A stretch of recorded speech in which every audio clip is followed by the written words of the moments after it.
कोरबा शहर में चल रहा रेत का वसूली, शासन द्वारा निर्धारित मूल्य लेने का आश्वासन। नीलामी के बाद मिले इमली डुग्गू रेत घाट के संचालक द्वारा शासन द्वारा 491 की जगह ट्रैक्टर चालकों से 700 रुपए की वसूली की जा रही है, जिसके विरोध में ट्रैक्टर मालिकों ने काम बंद कर दिया। कि रेत ठेकेदार की अवैध वसूली का विरोध करते हुए ट्रैक्टरों का परिचालन पूरी तरह से बंद कर दिया गया। पूर्व पार्षदों द्वारा उसकी संबंधित मामलों की शिकायत कलेक्ट्रेट को दी गई थी, जिसकी समस्या का समाधान न निकलने पर इमली डुग्गू रेत घाट से जुड़े सभी रेत संचालकों ने पूरी तरह से रेत को बंद कर दिया गया। आपसी समझौते के अनुसार ठेकेदार के सुपरवाइजर सूरज दांडेडकर ने बताया कि शासन द्वारा निर्धारित रॉयल्टी पर ही रेत विक्रय पर सम्मति जताई जा गई है। अब देखना होगा कि आपसी समझौता दोनों कितने मजबूत हैं और अपने मार्ग पर कायम रहेंगे। आपका परिचय दे दीजिए। मेरा नाम सूरज दांडेडकर है, मैं यहाँ से सुपरवाइजर हूँ। विगत पिछले साल की घटना थी, 483 रुपये के हिसाब से जो प्रशासन के तरफ से रेट शेड्यूल आया था वो रेट चल रहा था। उसके बाद दूसरे सीजन में ये रेट बढ़ के 491 रुपये हो गया था। उसके बाद हमारे द्वारा टीम निर्धारित की गई है 12 से 18 लोगों की, लेकिन अभी तत्काल स्थिति में 12 लोग हैं जो लोडिंग पॉइंट पे आते हैं, लेकिन ट्रैक्टर वालों को कहना है कि भैया हमारा ट्रिप मार खाएगा। ऐसे में पिछले बार हम लोग मशीन की सुविधा रखे थे तो मशीन के द्वारा सब लोडिंग होके निकलते जा रहा था, लेकिन इस बार कलेक्ट्रेट से कोई आदेश ही नहीं आया है, इसलिए मैनुअल लोडिंग किया गया है। तो मैनुअल लोडिंग में जितने मजदूर हैं उनके द्वारा भरा जाता है और ट्रैक्टर वालों का ट्रिप मार खाता है। उस स्थिति में ये लोग खुद अपने ही लेबर रखे हुए हैं और पिछले साल से और इस साल की स्थिति में लगभग सम्मान के नाम पे आज आ रहे हैं कल आ रहे हैं बोल के हमारा 7 लाख रुपए बकाया राशि है और उसके कारण हम लोग रॉयल्टी भी नहीं खरीद पा रहे हैं, क्योंकि माइनिंग में जाते हैं वहाँ कैश हम लोग को चालान पटाना पड़ता है और जब इनको बोलते हैं तो ये लोग बोलते हैं आज देंगे, कल देंगे, परसों देंगे। इस स्थिति में हमारा बहुत पैसा बचा हुआ है। जो 200 रुपये अतिरिक्त लेने की बात आ रही है तो रॉयल्टी में 491 रुपए का रेट अंकित करके दिया जा रहा है। पिछले कुछ रेट है और कुछ कई लोगों का पैसा फंसा हुआ है, उसके कारण कुछ मतभेद की स्थिति है।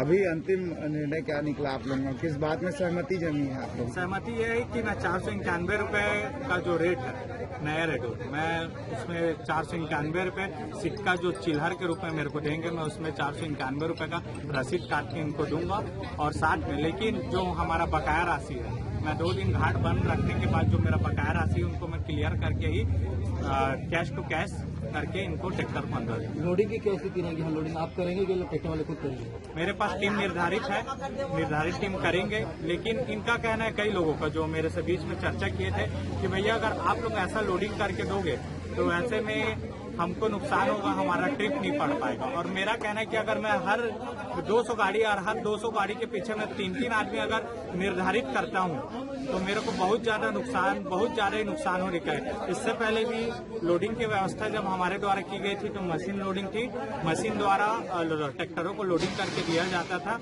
अगर पुनः मेरे को मशीन लोडिंग की व्यवस्था माइनिंग के द्वारा सरकार द्वारा मिलती है तो मैं इनको मशीन के द्वारा लोडिंग करके पूरी व्यवस्था दी जाए। यह प्रशासन की तरफ से नए रेट शेड्यूल के अनुसार पिछले साल का जो सीजन गया है उसमें एमएस कटता था, तो एमएस के रॉयल्टी क्या है, जितने भी ठेकेदार थे उनका काम आ जाता था एमएस, वो कभी भी किसी भी रूप में देख के उसको महंगे रूप में बेच सकते थे। लेकिन सरकार द्वारा इस बार उसको चेंज कर दिया गया है। बाकायदा यह करके बोला गया है कि अगर कोई ट्रैक्टर वाला अगर तुम्हारे पास आता है रॉयल्टी कटाने तो तुम उन्हीं के नाम से लिखिएगा जहां बालू गिरा जाए। और कई लोगों का ये है कि कई लोग अपने फायदे के लिए आर्केटेसी, बैकबोन ऐसी प्राइवेट जितनी भी कंपनी है जिनका रॉयल्टी काम में आता है वो रॉयल्टी का नाम ये लोग यूज करते हैं ताकि उसी रॉयल्टी को ये लोग दोबारा बेच सके। बल्कि हमारा ये है कि भाई अगर कोई आम आदमी के घर में भी जा रहा है, कोई सुनील हो, राजू हो, तो हमारे हक का अधिकार में है कि आप उनका नाम लिखें। लेकिन इनके द्वारा ऐसा नाम अंकित किया नहीं जाता कि कोई राजू के घर में जा रहा है या पोड़ी बाहर में कोई फलाना आदमी के घर में जा रहा है। इनके द्वारा वो नाम को अंकित नहीं किया जाता है। रॉयल्टी बेचने के चक्कर में लोग बड़ी बड़ी कंपनियों के नाम लेते हैं और ताकि 300 से 400 रुपए ये रॉयल्टी को उनको बेचते हैं। ये घाट खुला है 20 अक्टूबर से 491 रुपया गवर्नमेंट ने निर्धारित किया लोडिंग करके। वो पैसा ये लोग ले रहे हैं 900 रुपए लोडिंग समेत। 200 रुपए हम लेबरों का देते हैं, 700 ये लेते हैं। अगर अपन 700 नहीं देते हैं तो इनका कहना है कि आपका ट्रैक्टर चलने नहीं दिया जाएगा। आपका ट्रैक्टर नहीं चलेगा और हमारे को ऊपर तक पैसे पहुंचाने पड़ते हैं, तो हम लोग कहां से मैनेज करेंगे। और अधिकारियों को कंप्लेंट डालो तो वो अभी तभी करके आते ही नहीं वो लोग। जैसे अभी पिछले 2 घंटे से हम लोग खड़े हैं कि कोई माइनिंग इंस्पेक्टर आए, हम लोगों को बताए कि कितना पैसा यहाँ देना है और कितना पैसा हम लोगों से लिया जाएगा और कितने लेबर यहाँ पर निर्धारित करेंगे कि कौन लोडिंग करेगा कौन नहीं करेगा। अभी आप लोगों के बीच इतनी बड़ी वार्ता हुई, उसमें क्या सहमति बनी है, किस पे माने आप? हमारे ट्रैक्टर वाले भाइयों ने कहा है कि 491 में हमको लोडिंग हमारा लेबर लगता है, तो 291 रुपए जो गवर्नमेंट का रेट निर्धारित है वो पैसा ये ले। और हम शासन प्रशासन से यही चाहेंगे कि कुछ अपने प्रतिनिधि यहाँ छोड़ दे ताकि किसी भी प्रकार की अप्रिय घटना न हो, न किसी प्रकार का उल्टा सीधा काम हो। ठीक, ये बात सही है। लोगों की और यहाँ पे किस प्रकार की रोका गया ट्रैक्टरों को? भैया हमन 2-3 दिन पहली हमन कलेक्टर ऑफिस में एक आवेदन दे रहे हैं कि भाई इमली डुगू जो रेत खदान है वहाँ सरकारी रेट ले ज्यादा जो खदान ला चलाते ठेकेदार मन ज्यादा वसूलत रही है। जैसे एक ट्रैक्टर के रेट है लोड करके 491 रुपया, ओला एमन रॉयल्टी के रूप में 700 रुपया लेते हैं और ट्रैक्टर वाला मल्ला 200 रुपया एक्स्ट्रा पड़त है। तो कई बार आके समझाइश भी कर रहे हैं, नहीं मानत इसे। और आज आप मन के लोकप्रिय चैनल के माध्यम से बताना चाहूँ कोरबा की जनता ला भैया, जो रॉयल्टी यहाँ बढ़त रही से ओकर कारण ट्रैक्टर वाला मन आम जनता ला महंगा में बालू देते हैं। मतलब एक अगर जनता बालू लेते एक ट्रैक्टर तो कम से कम होला 300 से 400 के भार आते से।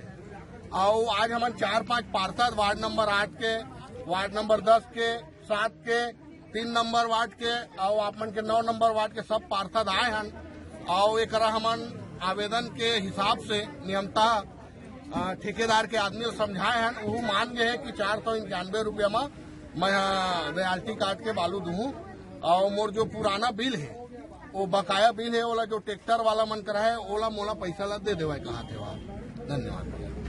लगातार रेत घाट की समस्या बनी हुई है कि यहाँ पे रॉयल्टी की ज्यादा ली जाती है, क्या कहेंगे? भैया मैं सबसे पहले तो आप लोगों को खासकर हमारे कोरबा के लोकल चैनल वालों को बहुत बहुत धन्यवाद कहूँगा। आप लोग ही जो है हम लोगों को जागृत करते हैं। आप लोगों की चैनल के माध्यम से हमको भी पता चलते रहता था कि भाई जो है रेत घाट में जो भी ठेकेदार है वो ज्यादा ले रहे हैं। हम लोग अभी जो है 4 दिन पहले कलेक्टर मैडम के पास मिलकर जो है इसका आवेदन दिए थे, माइनिंग में दिए थे, CSP साहब SP साहब को दिए थे और अल्टीमेटम दिए थे कि 3 दिन में अगर जो है ये समस्या का हल नहीं होगा, यहाँ पर सारे ट्रैक्टर वालों के साथ हम सब पार्षद हड़ताल करेंगे कहकर। तो ये तो अच्छा हुआ कि हमको हड़ताल नहीं करना पड़ा, अच्छे माहौल में यहाँ पर बातचीत हुआ। ठेकेदार के प्रतिनिधि यहाँ पर खड़े हैं, सूरज, उनके द्वारा साफ बोला गया भाई मैं सरकारी रेट में देने को तैयार हूँ, अब आगे से मैं कोई भी ज्यादा नहीं लूंगा कहकर। अभी इसके बाद हम लोग जा रहे हैं गिरवा घाट रेत खदान, वहाँ पर भी जो भी ठेकेदार है उनके द्वारा भी जो है यही स्थिति अपनाया रखा है। अभी नया चीज पता चला, कोरबा जिला में 13 रेत खदान है और इनकी एक यूनिटी बनी हुई है और सभी के सभी मिलकर 700 रुपए रॉयल्टी का और 200 रुपए लोडिंग का, यानी टोटल 900 रुपए ले रहे हैं। हम इसका पूरा विरोध कर रहे हैं, धीरे धीरे हर खदान में जाएंगे और जाकर लोगों की समस्या, ये समस्या बहुत बड़ी समस्या है जिसको हल करने की कोशिश कर रहे हैं। क्या खनिज विभाग के अफसरों को सूचना दी गई थी? खनिज विभाग के अफसर नाक से हम लोगों का डायरेक्ट उस दिन बात हुआ था। अभी लगातार खनिज विभाग के अफसर नाक से मेरा जो है करीब 1.5 घंटा हो गया बात होते हुए। मैं आ रहा हूँ, कुटे को भेज रहा हूँ, इंस्पेक्टर भेज रहा हूँ, लेकिन आप लोग देख रहे होंगे उनकी तरफ से कोई पहल नहीं किया जा रहा है। और ये जो घालमेल हो रहा है इसमें पूरी तरह खनिज विभाग के अधिकारी का मिलीभगत है।